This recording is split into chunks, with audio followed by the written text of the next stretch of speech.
Long before the sun and the moon divided our skies, the world existed in a permanent, suffocating twilight. No true day, no true night. Only the dim, waking hours and the shadowed, sleeping hours. Within this ancient haze lived a widowed mother. She carried a burden heavier than she could bear. She spent her waking hours in a neighboring village, working relentlessly for a single meal, a handful of rice, enough to keep her children alive. As the sleeping hours approached, she began the long trek home. A heavy basket of rice cakes balanced on her head. The fog was thick, the silence was heavy, the cold was absolute. Then, from the creeping shadows, a massive tiger emerged. This wasn't just a beast, it was an ancient, relentless greed. It did not roar, it demanded a toll. Surrender a rice cake and live. She paid the toll and hurried into the mist.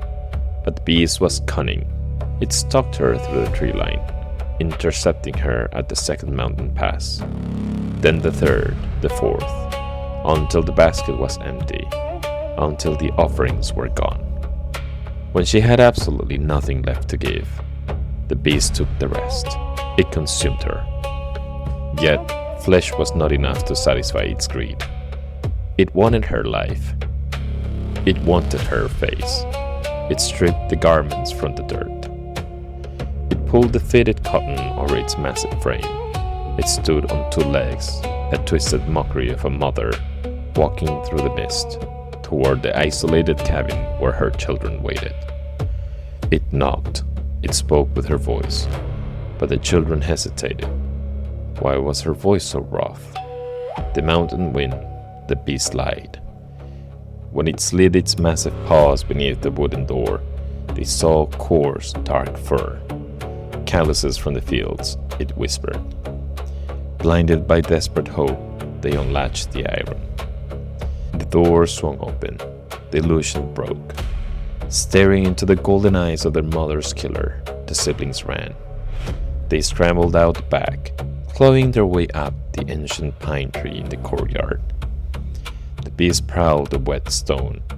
It looked down into the dark water of the well and saw their trembling reflections. It looked up into the high branches. How did you climb so high? It purred. The sister, thinking quickly, lied. We coated our hands in sesame oil. The beast leaped. Its heavy claws gouged the wood, slipping uselessly against the wet bark.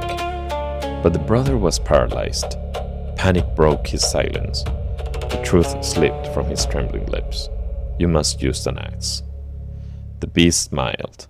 It retrieved the rusted hatchet and began to chop. Trapped between the approaching iron and the suffocating sky, the children closed their eyes.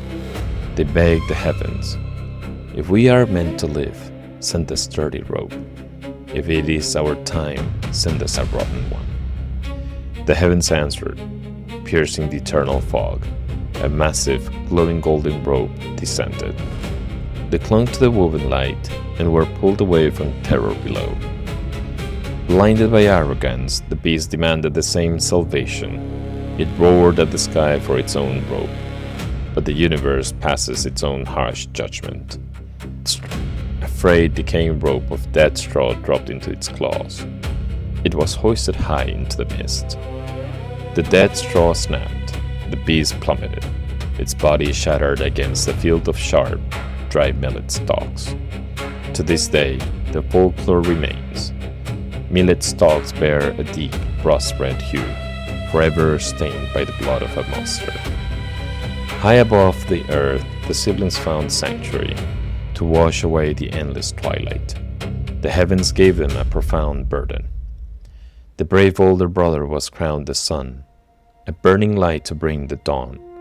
The younger sister became the moon, a silver watcher of the deep, unknown dark. But the sister was terrified of the pitch-black night. She wept.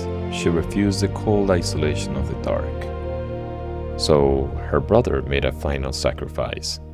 He lifted the burning crown from his head. He took the solitary mantle of the moon. giving his sister the warmth, the safety, the brilliance of the sun. Yet, as the sun, the shy sister faced a new terror.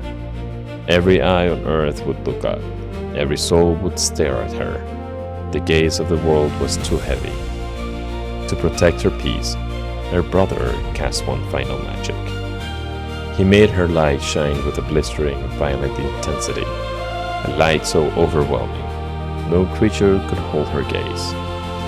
An act of fierce, cosmic protection. And that is exactly why, when you look up at the sky today, the sun forces you to look away.